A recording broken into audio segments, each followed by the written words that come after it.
Let's move to our third speaker, Craig Hanson. Welcome. You really come from across the ocean. You work at the World Resources Institute, and one of the things that you did is co-authoring the World Resources report, Creating Sustainable Food Future. And I guess that has a lot of connections with water and energy. So the word is yours.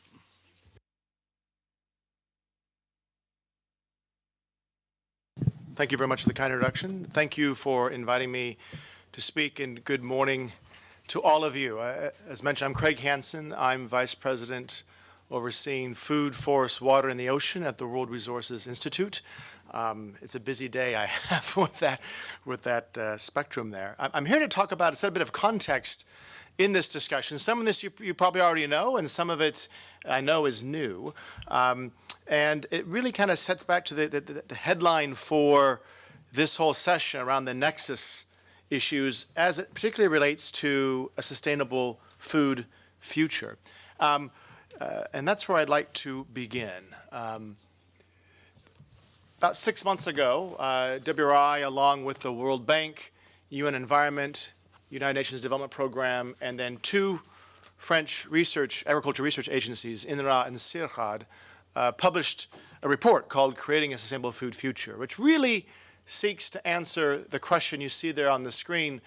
How can the world feed nearly 10 billion people by the year 2050 in a manner that advances economic development, but also reduces the food system's pressure on the environment, namely water, climate, and ecosystems is basically the nexus here. And we think this is actually like one of the biggest questions of the next 40 years. And if humanity successfully answers that question, right, we have a chance for a prosperous future. We will have succeeded in addressing the nexus issues. If we fail to successfully answer that question, you're going to have more places where people aren't adequately fed, more degradation of natural ecosystems and scarcity of water, greater contribution to climate change, and I would argue greater risks of conflict. We did not do this alone. As I mentioned here on the screen, these are our partners. We're actually in 2 weeks in Washington, D.C. If you happen to be there, we are actually launching the full detailed technical analyses that actually underpin this synthesis report. One thing we highlighted here, and I'm going to get to the nexus in a second, but this, in my view, really helps set up a discussion around the nexus, is that as we identify there's 3 big gaps when it comes to achieving a sustainable food future. First is what we call the food gap. That's the amount of food that's actually produced today versus the amount of food, given everything else being equal, the business as usual trends going forward, what the food demands of a planet of nearly 10 billion people would be in the year 2050. That's greater than a 50% increase in food that needs to be, a 50% increase in terms of food needed. And that especially as previous commentators talked about, the shifting diets that's actually occurring now as well as nations become more developed. It becomes a more resource intensive, land and water and climate intensive types of diets. The second gap is what we call the land gap. And my 2 predecessors here also highlighted this issue of intensification versus extensification.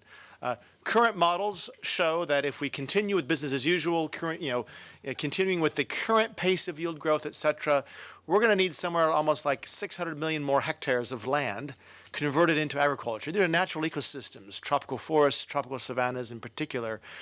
2/3 of it actually for pasture land, as we eat more meat on the planet, will be needed. But if you look at the Paris Agreement and all the IPCC models and what all the climate folks are telling us is we basically need to stop land conversion pretty darn soon if we're actually going to achieve the Paris Agreement. Otherwise, we're having much greater greenhouse gas emissions from land use change, as well as not only to say the impact on biodiversity from the IPBES report that came out about 2 months ago, ringing the alarm bell on biodiversity loss, with land use change being the major driver of that. So we have a land gap. How do you actually feed the planet without converting more land into agriculture? Big question. And finally comes the greenhouse gas emissions gap. Today, the agriculture system, the food system, plus land use change, most of that land use change coming from agriculture, is about 25% of global human-caused greenhouse gas emissions. Business as usual, it's going to grow. Total emissions will go up a lot. The land use and agriculture emissions will go from 12 gigatons up to 15. If we want to stay below 2 degrees, though, what the Paris Agreement says we need to stay under, you need to get agriculture and land use emissions down to 4 gigatons or lower. That's basically an 11 gigaton gap. Now, we actually think there's actually a solution here. What we identify in our report is what we call the menu for a sustainable food future. We look at demand-side measures, things like reducing food loss and waste that I believe my preceding commentators talked about. Also shifting diets that the Eat Lancet report actually put a lot of emphasis on as well. But also we need to boost yields, but in a sustainable intensification kind of a way, as Sir Gordon Conway was talking about.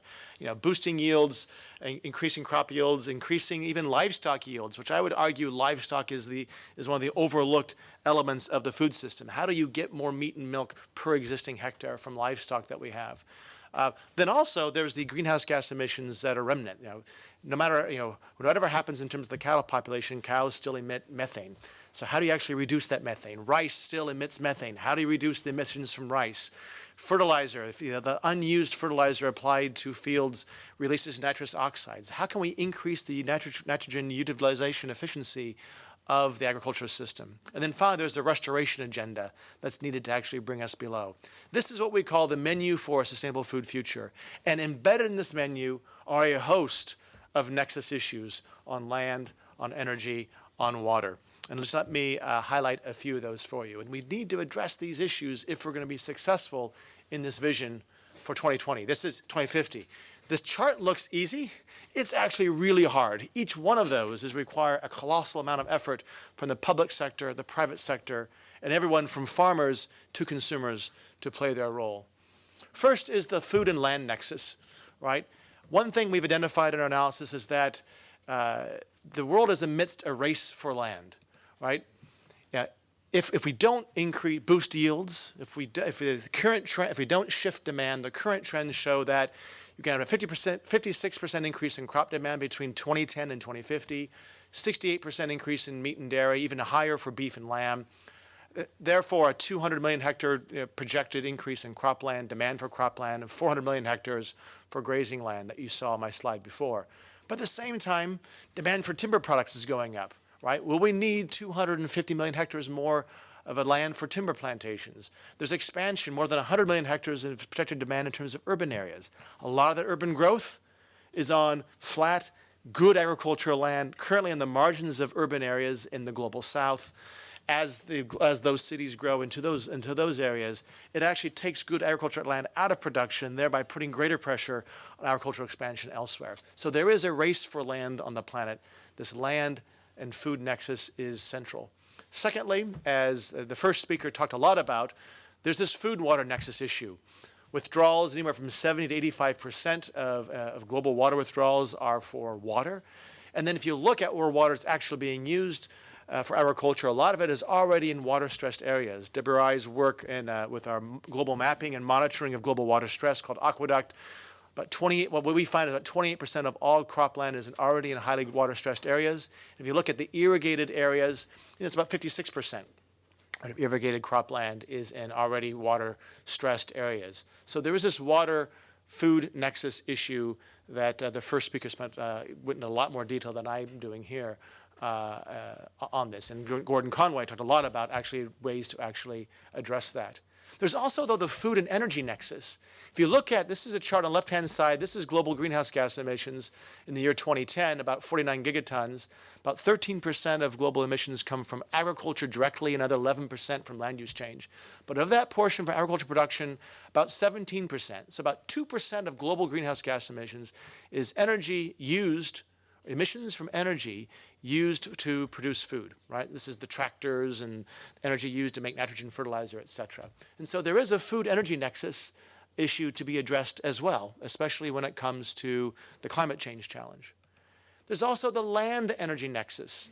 There's been conversations today a bit about bioenergy and biofuels. We did an analysis working with some of our research partners at, well, how much of the harvested biomass on the planet would it actually take to generate a certain amount of energy? And so we looked at data from the year 2000, looked at all the human harvested biomass on the planet, all the crops, all the crop residues, all the grasses that our livestock eat, and all the wood that we produce for making anything from toilet paper to houses, right? And if you actually converted that into energy, into heat and or electricity and or transportation fuel using the best efficiencies that are out there today, it could at best generate 20% of the world's projected global primary energy use in the year 2050. Let me just stick that in for a moment. That is all the biomass we use for everything else, right? Gets you max maybe 20% of global primary energy use in 2050. We still need livestock, we still need crops, we still need timber, we still like toilet paper, we still need all this other stuff. So how much land is it going to take to recreate all that? So one thing we highlight is the land implications of going very heavy on biomass for energy. We have to be really smart on how we do that. Otherwise, we're going to create even more demand, right, on already scarce land resources when it comes to the nexus here in land and energy. There's also the water energy nexus. We do a lot of work. You know, after agriculture, the next biggest use of the world's water, the fresh water, is on energy generation. And about 70% of the world's energy generation is some form of fossil generation. Most fossil, as well as nuclear systems, use water for actually cooling, right? And then there's hydro that obviously is water converted, you know, into using turbines into energy. And we're increasingly seeing instances where the scarcity of water is actually impacting energy generation, from places like the United States to Kenya to India, where the lack of the drop in reservoirs, the lack of reductions in water actually causes the shutdown of thermoelectric plants, right? Because there's not enough water there to cool them. We did an analysis looking at the country of India for a 4-year period, 2013 to year 2016. And we calculated how much electricity generation was basically foregone. They had to shut down plants because of a lack of sufficient water for cooling, right? There was basically 30 terawatt hours, right, which is the amount of energy to power, I believe, Sri Lanka for an entire year, right, was lost in India over a 4-year period. When this data hit the headlines of India, it basically caused a lot of rethinking about where they place their power plants and the water security or insecurity of where they place their power plants, because it drives home the point that your energy generation is heavily influenced by the availability of fresh water, and you can't ignore that. And so when you look at places and thinking about, countries are thinking about where they place their next electricity generation plants, they have to look at the water implications, because you could end up like India and have lots of shutdowns that leads to lots of economic and power losses. We're not the only ones that are highlighting these issues of the nexus as being fundamental. The 2018 Global Risk Report from the World Economic Forum comes out every year. They ask a bunch of the world's CEOs, what do you worry about? Look at the upper right-hand corner. These are things of high likelihood and high impact. A lot of those headline terms are what we're talking about today. So you guys aren't far off in terms of these are the important issues. We don't see it here. The CEOs of the planet see it. It's climate change, failure of climate change, mitigation, adaptation, water crises, food crises, extreme weather events, which actually also impact the nexus issues. Finally, I've talked a lot here about the context and looking back. One thing we're doing here at WRI is trying to help the world look forward and predict and be better prepared for issues at the nexus and thereby being able to prevent conflict that can occur when the nexus goes bad, right? We have a project, a big initiative. We're working with the Hague Center for Strategic Studies, with the Dutch government, IHE Delft, and a few others, to really help build an early warning system to predict conflict that arises due to the failure in some of these nexus issues. It's not out yet. It was actually mentioned a couple weeks ago in an Economist report. It's an early warning system. This portion of it I'm going to show you here is triggered mostly around water, but we also look at other factors as well. And what we do with this, and we've done some studies here. We're still working with artificial intelligence.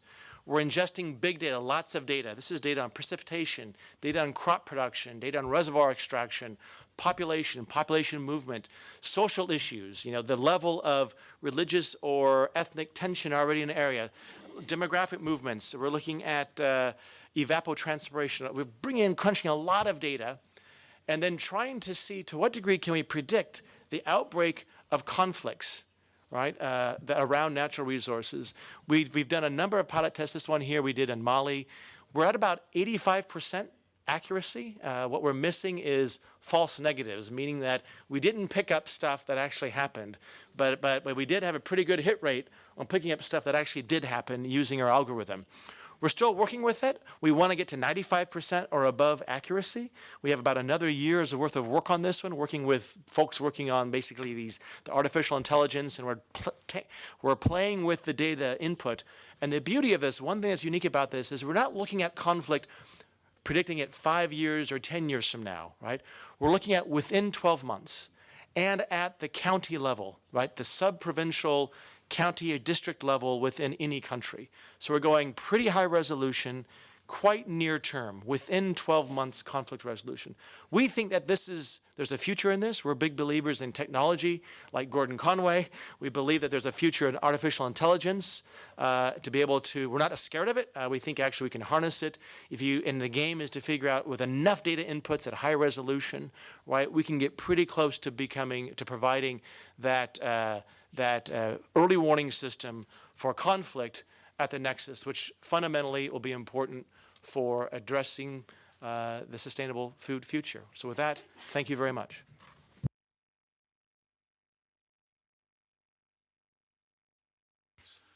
Well, thank you, Greg, for giving us a picture that was much clearer than when we entered this building this morning.